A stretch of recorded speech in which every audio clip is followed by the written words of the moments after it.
Malam ini, aku akan bercerita pengalaman waktu kecil. Terjadi pada pertengahan tahun 90-an. Waktu itu, aku masih kelas 4 SD. Walaupun peristiwanya sudah lama, tapi aku masih ingat detailnya. Malam itu, sekitar jam 1 tengah malam, aku terbangun oleh suara Tante Erni yang memanggil-manggil dari depan pagar rumah. Kamar aku memang letaknya paling depan, di belakang garasi, bersebelahan dengan ruang tamu. Ada apa Tante Erni datang malam-malam? Aku langsung bergegas membuka pintu dan berjalan menuju pagar untuk membuka gembok, mempersilahkan Tante Erni dan Ika untuk masuk. Ika adalah anak pertama Tante Erni. Waktu itu umurnya baru sekitar 4 tahun. Ada apa, Tan? Tumben malam-malam ke rumah, tanya aku penasaran. Nggak ada apa-apa, Bri. Tante cuma mau tidur di rumah kamu malam ini. Begitu jawabnya. Nggak lama kemudian, ibu dan bapak ikutan terbangun, keluar kamar untuk menemui mereka. Aku yang masih ngantuk berat kembali masuk kamar. Dari dalam kamar terdengar obrolan bapak, ibu, dan Tante Erni di ruang tamu. Tapi aku nggak terlalu jelas mendengar pembicaraan mereka. Mungkin karena sudah ngantuk berat. Tapi yang pasti, Tante Erni bicara sambil menangis. Saat itu, aku nggak tahu kenapa Tante Erni menangis. Tante Erni adalah tante favorit aku. Dia adik bapak yang nomor 4. Sedari kecil, beliaulah yang mengurus aku dan kakak kalau orang tua sedang nggak ada di rumah, atau kalau kami sedang sakit. Tante Erni juga yang merawat sampai sembuh, sudah seperti orang tua sendiri. Perjalanan hidup Tante Erni yang aku tahu dimulai sejak pernikahannya dengan Om Juntak. Layaknya pasangan baru menikah, waktu itu mereka belum memiliki rumah. Keadaan mengharuskan mereka untuk mengontrak rumah sebagai tempat tinggal. Seingat aku, beberapa kali mereka berpindah-pindah sebelum akhirnya menempati rumah kontrakan yang letaknya dekat dengan rumah aku. Nah, ketika tinggal di rumah inilah ketika Tante Erni datang malam-malam datang ke rumah. Letaknya di pinggir jalan raya yang cukup besar, Jalan Raya Anyer tepatnya. Sebelah kanan rumah ada jalan tanah yang gak terlalu lebar. Hanya satu mobil kecil yang dapat melaluinya. Nah, inilah jalan masuk menuju kampung yang ada di belakangnya. Itulah kampung aku. Rumah yang aku sekeluarga tempati terletak sekitar 500 meter dari jalan masuk. Tepat di belakang rumah Tante Erni ada rel kereta api. Jalur perlintasan kereta yang masih tetap aktif sampai sekarang. Jarak antara pintu belakang dan rel kereta cukup dekat, sekitar 4 meter. Iya, dekat banget. Kalau kereta lewat, getarannya sampai ke tulang sumsum. Pada waktu itu, Om Juntak yang bekerja pada satu pabrik baja yang cukup terkenal masih bekerja dengan sistem shift. Jadi, ketika beliau sedang dapat giliran shift malam, Tante Erni hanya berdua dengan Ika di rumah. Itu yang terkadang menjadi masalah. Yang aku tahu, Tante Erni itu perempuan pemberani. Tapi entah kenapa sejak tinggal di kontrakan terakhir itu, dia selalu minta untuk ditemani ketika Om Juntak sedang shift malam. Seperti takut untuk tidur sendirian. Kampung tempat aku lahir ini sekitar 20 tahun yang lalu masih sangat sepi. Rumah kami letaknya hampir pada paling ujung kampung. Setelah itu hanya ada kebun kelapa dan persawahan. Tipikal daerah Banten, kampung ini juga syarat dengan hal-hal mistis. Salah satu contohnya adalah santet. Beberapa kali aku melihatnya berseliweran. Atau beberapa kali ada anak kecil yang hilang pada waktu maghrib, membuat heboh seisi kampung. Lalu tiba-tiba beberapa jam kemudian si anak muncul. Katanya anak itu diculik oleh kalong wewe. Makanya kalau sudah masuk waktu maghrib, suasana kampung menjadi sepi. Beberapa bulan sebelum kejadian Tante Erni malam-malam datang, ada peristiwa yang menggegerkan seisi kampung. Bisa dibilang seisi kota malah. Ada orang tertabrak kereta. Terjadi di perlintasan yang letaknya persis di belakang rumah Tante Erni. Korbannya laki-laki dewasa. Yang cukup bikin heboh adalah detail kejadiannya. Sebelum tertabrak kereta, laki-laki itu sempat diteriaki oleh orang sekitar agar berhenti berjalan menyeberangi rel, karena ada kereta yang akan melintas. Sebelum tertabrak kereta, laki-laki itu sempat diteriaki oleh orang sekitar agar berhenti berjalan menyeberangi rel, karena ada kereta yang akan melintas. Tetapi laki-laki itu seperti sama sekali nggak mendengar teriakan-teriakan itu, tetap melangkahkan kakinya. Beberapa detik kemudian, bam! Lelaki malang itu tak terhindarkan dari maut, tertabrak kereta yang melintas, meninggal di tempat kejadian. Ada peristiwa yang bikin geger pasca kejadian. Ternyata kepala korban terlepas dari badan dan tidak ditemukan selama beberapa jam. Cukup lama waktu yang dibutuhkan untuk menemukan kepalanya. Peristiwa tertabraknya terjadi sekitar jam 1 siang. Warga baru menemukan kepalanya pada sore hari menjelang maghrib. Coba tebak di mana kepalanya ditemukan. Ditemukan di atap rumah Tante Erni.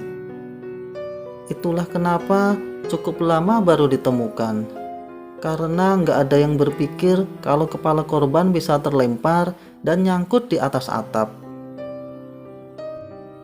Walaupun hanya bisa muat oleh satu mobil saja, jalan yang ada di sebelah rumah Tante Erni memang cukup ramai untuk ukuran jalan kampung.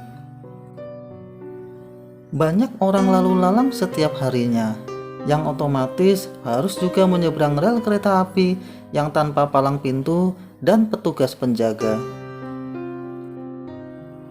Iya, rel kereta api itu tanpa palang pintu dan nggak ada petugas yang menjaganya. Jadi setiap orang atau kendaraan akan melewatinya harus ekstra hati-hati. Mungkin karena itulah setiap beberapa tahun sekali selalu aja ada korban meninggal tertabrak kereta di tempat itu. Pak Rusdi adalah seorang penjaga malam di kampung aku waktu itu. Dia bertugas berkeliling kampung melaksanakan siskambling setiap malamnya. Waktu itu umurnya sekitar 50 tahun. Beliau orang yang menenangkan, sangat suka berbincang dengan para penduduk kampung. Dia juga sering mampir ke rumah untuk sekedar ngobrol dengan bapak. Mereka biasa berbincang di teras depan. Kebetulan tepat di belakang teras itu adalah kamar aku. Hanya terhalang tembok dan jendela yang sering dalam keadaan terbuka. Hingga pada suatu malam, gak lama setelah peristiwa ada orang yang tertabrak kereta, Pak Rusdi berbincang dengan bapak di teras depan rumah. Ada satu obrolan mereka yang sangat menarik perhatian aku. Ketika Pak Rusdi bilang, pada tengah malam kemarin ketika sis kamling, saya melihat ada orang berjalan kaki dari belakang kampung ke arah depan, menuju rel kereta. Berjalan melewati pos kamling tempat saya duduk untuk beristirahat sebentar. Loh, lalu apa yang aneh, Pak? Tanya bapak penasaran. Pak Rusdi menjawab, yang aneh adalah orang itu berjalan kaki tapi tanpa kepala. Berjalan lewat persis depan saya. Saya nggak berani melakukan apa-apa, cuma diam dan memperhatikan. Dan orang tanpa kepala itu berjalan menuju rel kereta api. Lanjut Pak Rusdi. Saya ketakutan, gemetar, sangat seram pemandangannya. Terus Pak, bapak aku makin penasaran. Saya nggak melakukan apa-apa, cuma bisa mengatur nafas setelah kaget dengan peristiwa yang baru saja terjadi. Saya hanya tetap duduk di pos kamling, jelas Pak Rusdi. Pos kamling tempat Pak Rusdi duduk beristirahat letaknya di samping kanan rumah aku. Bangunan semi permanen berbentuk rumah panggung kecil berbahan dasar bambu dan anyamannya. Tapi itu ternyata belum selesai Pak, lanjut Pak Rusdi. Cerita Pak Rusdi membuat aku semakin mendekatkan telinga ke jendela agar lebih jelas mendengarkan. Berdegup kencang jantung aku mendengarnya. Pak Rusdi melanjutkan cerita. Setelah itu, kemudian suasana yang sudah hening dan sepi tiba-tiba menjadi tambah sepi dan mencekam. Angin dingin mulai bertiup pelan. Badan saya tiba-tiba merinding lagi. Bulu kuduk berdiri. Yang biasanya sesekali saya melihat ada warga kampung yang melintas, kali ini nggak ada sama sekali.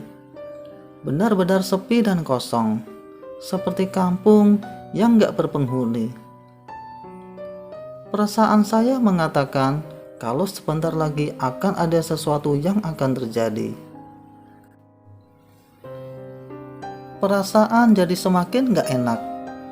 Padahal rasa takut ketika melihat ada orang berjalan tanpa kepala sebelumnya masih terasa.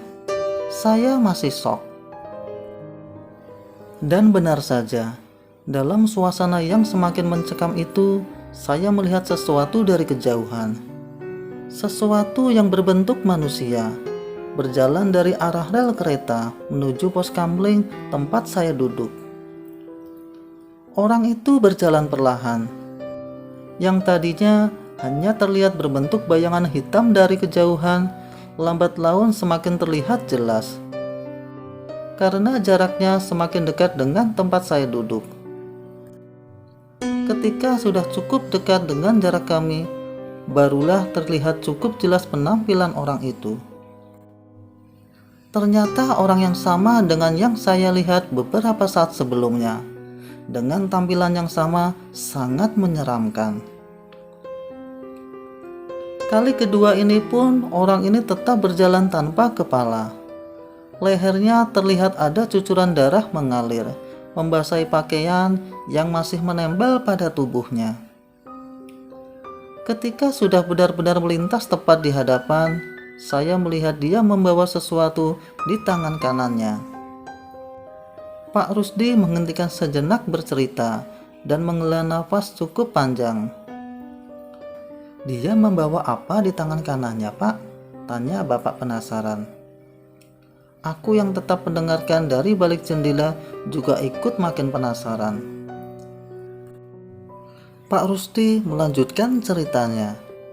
Dia membawa seonggok kepala. Saya berkesimpulan itu adalah kepalanya sendiri. Suara Pak Rusdi terdengar gemetar.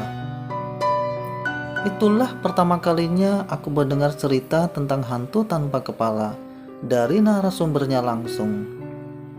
Hari-hari berikutnya, cerita itu cepat tersebar ke seluruh penjuru kampung, membuat banyak penduduk gak berani keluar kalau hari sudah gelap. apalagi untuk berjalan melewati perlintasan rel kereta api pada malam hari. Gak ada yang berani, kecuali kalau terpaksa.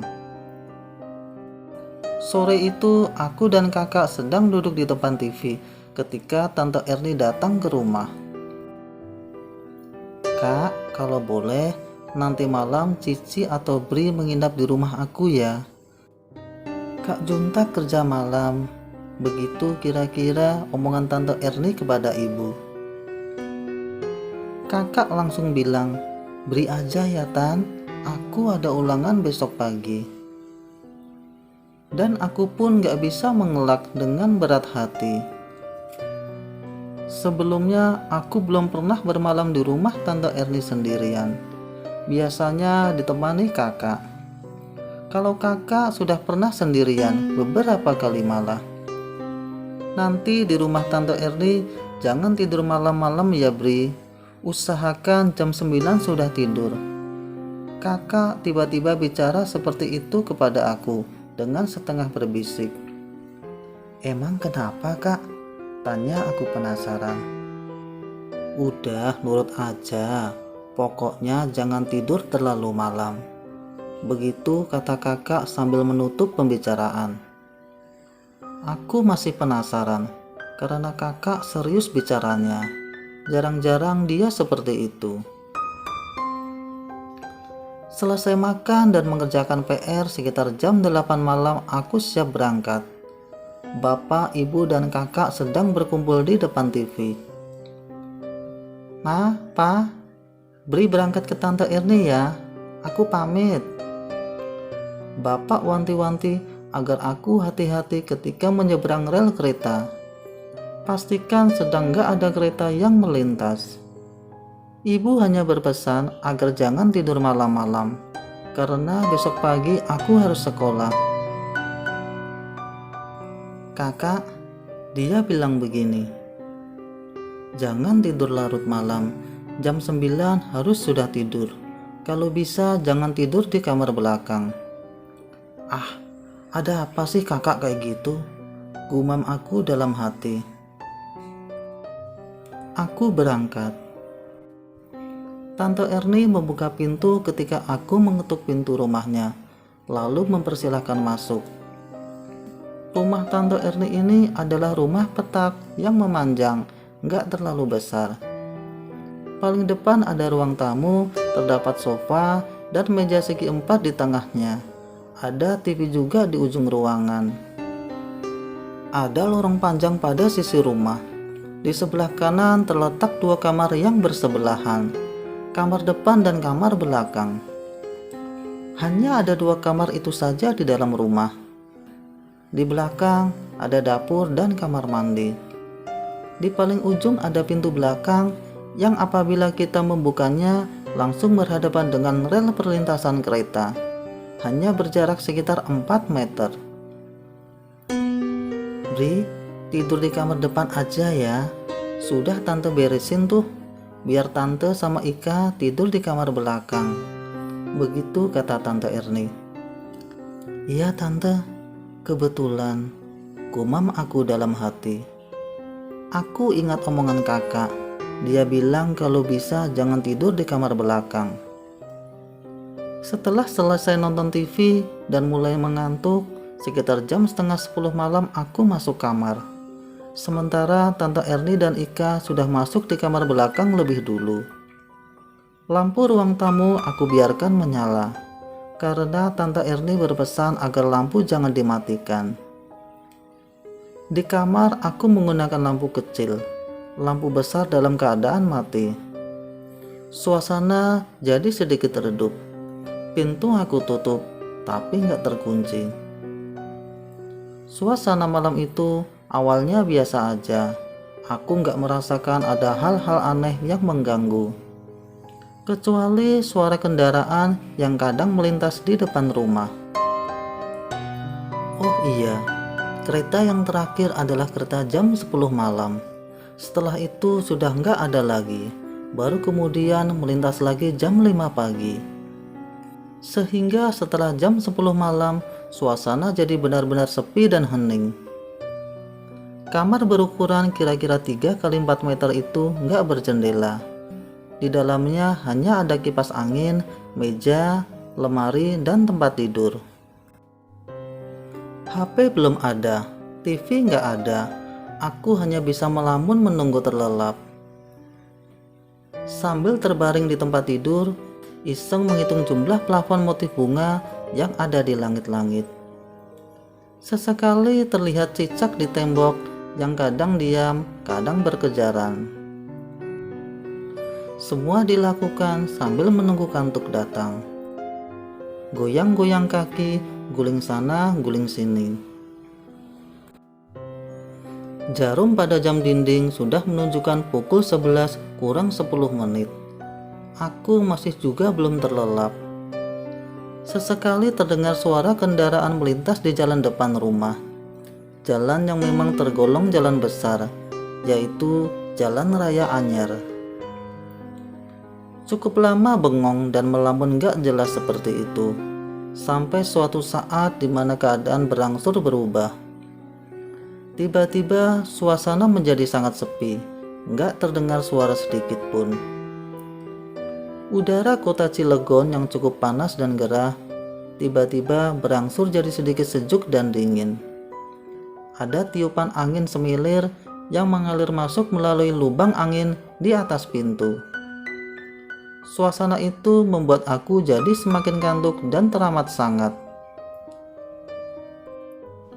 Akhirnya aku terlelap. Gluduk, gluduk, gluduk. Tiba-tiba aku terbangun karena mendengar ada suara cukup mengganggu. Gluduk, gluduk, gluduk. Suara itu terdengar lagi. Duduk di pinggir depan tempat tidur, aku mencoba mengumpulkan nyawa, coba menyadarkan diri sepenuhnya. Melihat ke arah jam dinding, jarumnya sudah di angka 1 jam 1 tengah malam, lewat sedikit. Ngucek-ngucek mata. Suara yang terdengar mengganggu itu tiba-tiba hilang. Aku yakin kalau suara itu bersumber dari luar kamar, tapi masih di dalam rumah. Pada saat itu aku masih belum yakin itu suara apa, karena suaranya sudah keburu menghilang. Kembali aku rebahkan badan di atas tempat tidur, mencoba kembali tidur. Gluduk, gluduk, gluduk. Tiba-tiba suara itu muncul lagi. Suaranya terdengar jelas. Aku tambah yakin suara itu bersumber dari luar kamar. Gluduk, gluduk, gluduk. Aku langsung bangun dan duduk, mencoba menajamkan pendengaran. Kemudian berdiri dan berjalan mendekat ke arah pintu kamar. Maksud hati ingin memastikan suara apakah itu kira-kira. Ketika sudah cukup dekat, aku mendekatkan telinga ke daun pintu. Gluduk, gluduk, gluduk. Terdengar lagi. Kali ini aku tambah yakin kalau suara itu bersumber dari lorong depan kamar. Lorong memanjang dari depan sampai belakang. Hanya saja, aku belum tahu benda apa yang menghasilkan suara itu. Terdengar seperti suara dari benda yang menggelinding di atas lantai rumah, menggelinding dari depan ke arah belakang, kemudian sebaliknya kembali menggelinding dari belakang ke depan. Sempat berpikir kalau itu adalah Ika yang sedang bermain bola di luar kamar, tapi nggak mungkin, karena aku nggak mendengar ada suara Ika sama sekali.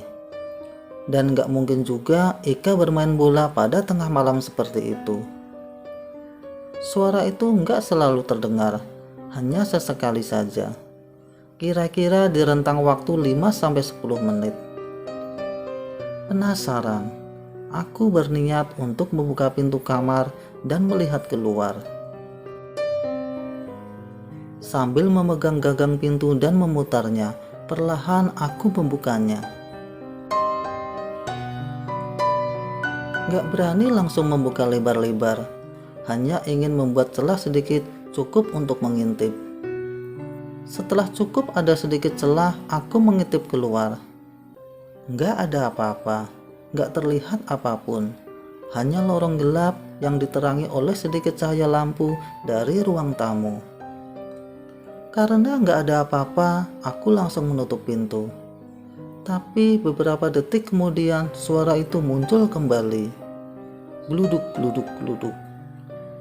Penasaran, aku membuka pintu kamar lagi. Sekali lagi aku intip keluar kamar. Tiba-tiba, gluduk, gluduk, gluduk. Akhirnya aku melihat sesuatu. Aku melihat ada benda yang menggelinding sendiri dari arah depan rumah menuju ke belakang. Aku masih belum bisa memastikan benda apa itu, karena bendanya bergerak cukup cepat. Yang pasti berbentuk bulat dan berwarna gelap. Aku masih berdiri di balik pintu, dengan posisi mengintip keluar kamar. Perasaan mulai gak enak, mulai timbul rasa takut, mulai gak nyaman. Tiba-tiba suara itu muncul lagi dari arah belakang rumah. Gluduk, gluduk, gluduk. Kali ini benda itu bergerak lebih pelan. Aku jadi bisa melihat sedikit lebih jelas ketika melintas persis di depan pintu kamar. Aku kaget, langsung merinding ketakutan. Ketika aku sekilas melihat kalau benda itu ternyata ada rambutnya. Pada sisi lainnya terlihat seperti ada wajahnya juga. Benar, benda itu sekilas terlihat seperti kepala manusia yang menggelinding. Tapi aku belum terlalu yakin, karena lorong rumah sedikit temaram penerangannya, dan juga benda itu dalam keadaan bergerak menuju ke ruang tamu. Sekali lagi rasa penasaran menyelimuti diri, menuntun aku untuk membuka pintu dan keluar kamar, mencoba menengok ke ruang tamu. Aku berjalan ke kamar, menuju ruang tamu. Hanya beberapa langkah ketika sudah terlihat sebagian ruang tamu, aku berhenti. Badan aku kaku, nggak bisa bergerak. Berat untuk melangkah. Bulu kuduk berdiri semua. Tulang-tulang terasa seperti lepas dari engselnya. Semua itu terjadi karena dari tempat aku berdiri, aku melihat ada laki-laki sedang duduk di sofa ruang tamu. Laki-laki itu duduk tanpa kepala, menggunakan kemeja lengan panjang berwarna gelap, celana panjang lusuh berwarna agak terang, dengan noda darah di beberapa tempat. Kepalanya di mana? Ternyata aku lihat kepalanya ada di bawah pintu depan, tepat di samping tubuhnya yang sedang duduk di sofa, dengan posisi wajah menghadap ke arah aku berdiri. Kemudian kepala itu tersenyum. Aku paksa mata untuk terpejam, gak berani untuk melihat pemandangan itu. Hampir pingsan, perlahan aku memaksa kaki untuk melangkah mundur ke kamar belakang tempat Tante Erni tidur. Sesampainya di depan pintu, aku langsung mengetuknya. Gak lama kemudian, Tante Erni bangun dan membuka pintu. Aku masuk dan berbisik menceritakan semua yang baru aja terjadi, dengan suara gemetar dan hampir menangis. Tante Erni terlihat tenang dan kemudian membangunkan Ika. Kami bertiga lantas pergi keluar rumah lewat pintu belakang, pergi menuju rumah aku. Selama perjalanan, aku dan Tante Erni gak berani menoleh ke belakang. Akhirnya kami bertiga malam itu pindah tidur di rumah aku sampai pagi menjelang. Itulah salah satu dari banyak petualangan Bri kecil yang seru dan pastinya seram.